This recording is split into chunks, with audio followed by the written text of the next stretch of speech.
అమేహిత్వా సురసంఘా విశంతి కేచిద్భీతాః ప్రాంజలయో గృణంతి స్వస్తిత్యుక్త్వా మహర్షి సిద్ధసంఘాః స్తువంతి త్వాం స్తుతిభిః పుష్కలాభిః. ఓ దేవా, నీ పక్కన నిలబడి ఋషిగణాలు ప్రపంచ శాంతి సౌభాగ్యాల కోసం నిన్ను స్తోత్రం చేస్తున్నాయి. ఋషులకు స్వార్థం ఉండదు. వారెప్పుడు లోక కళ్యాణమే కోరుకుంటూ ఉంటారు. అందరూ బాగుండాలని పరమాత్మని ప్రార్థిస్తారు. అందుకని వారికి ఎవరిని చూసినా ఏది చూసినా ఎటువంటి భయమూ ఉండదు. ఓ దేవా, దేవతాగణాలు నీ శరీరం లోపలికి బయటకు వస్తూ పోతూ ఉన్నారు. ఈ దేవతాగణాలన్నీ ఆయనలోనే ఉన్నాయి, ఆయనలోనే చరిస్తున్నాయి. వారికి భయం లేదు, ఎందుకంటే వారు ఆ పరమాత్మలోనే ఉన్నారు కాబట్టి. ఆయనలోనే సాయుధ్యం పొందిన వారికి దైవత్వం సిద్ధిస్తుంది.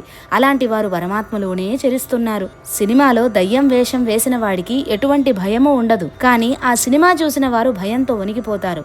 అలాగే ఆయనలో సంచరిస్తున్న దేవతలకు భయం ఉండదు. మరికొందరు భయంతో వణికిపోతూ చేతులు జోడించి నిన్ను స్తుతిస్తున్నారు. మానవులు అనుకోవచ్చు, ఎందుకంటే మానవులు దేవుడి మీద భక్తితో కాదు భయంతో చేతులు జోడించి ప్రార్థిస్తారు, చెంపలు వేసుకుంటారు. మరికొందరు ఏవేవో కోరికలతో దేవుణ్ణి స్తుతిస్తారు. కాబట్టి ఋషులు, దేవతాగణాలు, ఇంకా పరిణతి చెందని మానవులు వారి వారి స్థాయిలని బట్టి కొందరు భయంతోనూ, మరికొందరు భయం లేకుండా, మరికొందరు లోక కళ్యాణం కోసం నిన్ను స్తుతిస్తున్నారు.